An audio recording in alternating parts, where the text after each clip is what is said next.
Baru 43 hari melahirkan anak, seorang wanita di dalam pantang dibunuh oleh seorang lelaki yang dikenalinya. Lebih menyedihkan, wanita ini dibiarkan mati bersebelahan bayinya. Cerita ini bermula.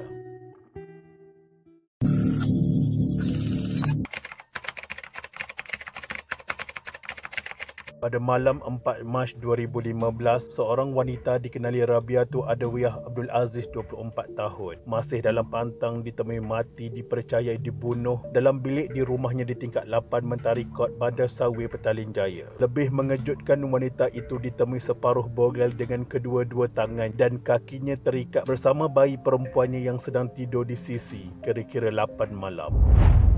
Ketua Polis Daerah Petaling Jaya Asisten Komisioner Azmi Abu Kasim berkata, kejadian itu disedari suaminya yang baru pulang daripada kerja selepas mendapati pintu rumah berkunci dari dalam. Pemeriksaan mendapati tiada kesan kecederaan ditemui pada mayat wanita itu, namun terdapat tumpukan darah yang masih belum dikenal pasti sama ada milik mangsa atau suspek. Selain turut ditemui sejenis senjata tajam dalam rumah berkenaan. Siasatan awal tidak menolak mangsa berkemungkinan mati dicekik. Selain suami isteri berkenaan, terdapat 3 lagi individu lain mendiami rumah itu yang dijadikan sebagai kuartus pengawal keselamatan sebuah kilang elektronik di Kelana Jaya. Suami mangsa terpaksa memecahkan pintu rumah selepas gagal dibuka dengan kunci. Malah panggilannya juga tidak dijawab. Pemeriksaan dijalankan pasukan forensik di lokasi kejadian, termasuk merakam keterangan jiran bagi membantu siasatan. Mayat wanita itu dihantar ke Pusat Perubatan Universiti Malaya PPUM untuk bedah siasat dan kes disiasat mengikut Seksyen 302 Kanun Kesiasaan. Selain itu, abang ipar kepada mangsa menyifatkan pembunuh ini tidak berperi kemanusiaan. Mangsa yang masih berpantang kerana baru 43 hari melahirkan anak turut diikat di mulut dengan kain lampin, dan lebih menyedihkan, mayatnya ditemui bersebelahan bayi perempuannya yang tidak diapa-apakan. Abang ipar mangsa yang enggan dikenali berkata, adiknya Muhammad Amirullah Kasim 27 tahun terlalu sedih dengan kematian isterinya dan belum bersedia ditemui media.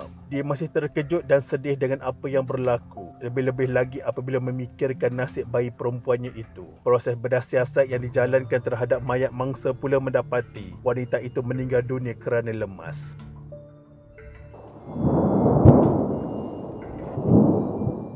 Pada 5 Mac 2015, seorang lelaki berusia 36 tahun yang dipercayai suspek kes ini ditahan polis di hentian Puduraya kira-kira 10.30 malam. Ketua Polis Daerah Petaling Jaya berkata, suspek yang ditahan adalah seorang daripada penghuni di rumah berkenaan. Polis sedang menjalankan siasatan untuk mengenal pasti motif dan lain-lain unsur jenayah dalam kes pembunuhan ini. Pada 16 Mac 2015, suspek yang juga merupakan seorang pengawal keselamatan dihadapkan ke Mahkamah Magistrate atas tuduhan pembunuhan ini. Tertuduh Muhammad Azmirul Syamsuddin 36 tahun hanya mengangguk faham selepas pertuduhan terhadapnya dibacakan di hadapan Magistrate Surayawati Syawal. Bagaimanapun, tiada sebarang pengakuan direkodkan daripada tertuduh. Mengikut pertuduhan, Muhammad Azmirul didakwa melakukan pembunuhan terhadap seorang wanita, Rabiatu Adawiyah, di rumah nombor 8, Blok F tingkat 13 Apartmen Mentari Court Sungai Way pada pukul 8.22 malam 4 Mac 2015. Tertuduh didakwa melakukan kesalahan di bawah Seksyen 302 Kanun Kesiasaan yang boleh dihukum gantung sampai mati jika sabit kesalahan.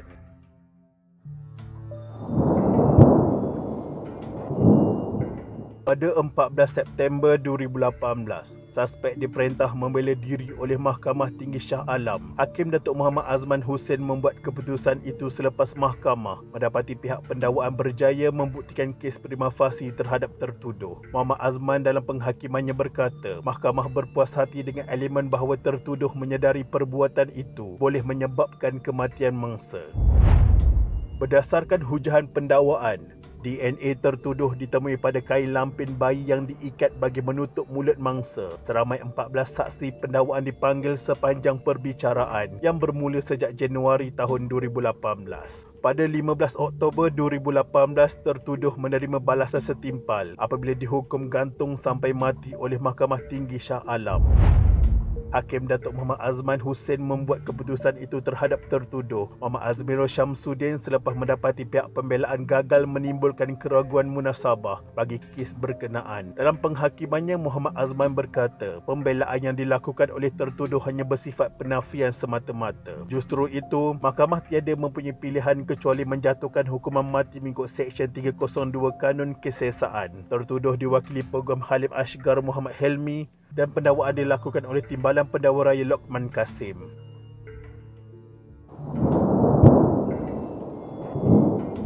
Pada 21 Oktober 2021, Mahkamah Persekutuan mengekalkan hukuman mati yang dijatuhkan ke atas tertuduh. Rayuan terakhir Muhammad Azmirul Syamsuddin terhadap sabitan membunuh dan hukuman mati. Sebulat suara ditolak oleh panel 3 hakim. Panel itu yang diketuai Hakim Mahkamah Persekutuan Datuk Verna Olam Kiat berkata keputusan Mahkamah Tinggi dan Mahkamah Rayuan mensabitkan Muhammad Azmirul bagi kesalahan membunuh adalah selamat untuk dikekalkan. Hakim telah mempertimbangkan isu ini secara teliti berdasarkan bukti serta alasan penghakiman Mahkamah Tinggi dan Mahkamah Rayuan. Dalam fikiran hakim, isu utama ialah berkaitan keterangan pakar patologi menurut Seksyen 300-C Kanun Kesesaan. Adalah benar bahawa pakar patologi Dr. Karunakaran Matiharan tidak menyatakan kecederaan tubuh yang dialami mangsa adalah mencukupi untuk menyebabkan kematiannya. Bagaimanapun, jawapan kepada soalan pihak pendakwaan mengenai jenis kecederaan, pakar patologi berkata dalam istilah tertentu bahawa mangsa akan mati akibat sesak nafas kerana keadaan mangsa dengan mulut disumbat selain tangan dan kaki diikat serta ditinggalkan di bawah timbunan pakaian. Mangsa tidak mempunyai peluang untuk terus hidup. Berdasarkan semua keadaan itu, mahkamah tidak terpengaruh dengan isu-isu yang dibangkitkan oleh peguam perayu. Oleh itu, rayuan ditolak, sabitan dan hukuman dikekalkan. Begitulah kesudahan kisah ini. Sepanjang perbicaraan, ruang mahkamah tidak diberitahu apakah motif sebenar pembunuhan ini dilakukan. Walau apapun, kita mendoakan Allahyarham Rabiatul Adawiyah Abdul Aziz diampunkan segala dosa dan ditempatkan dalam kalangan orang-orang yang beriman. Al-Fatihah.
Sekian, terima kasih.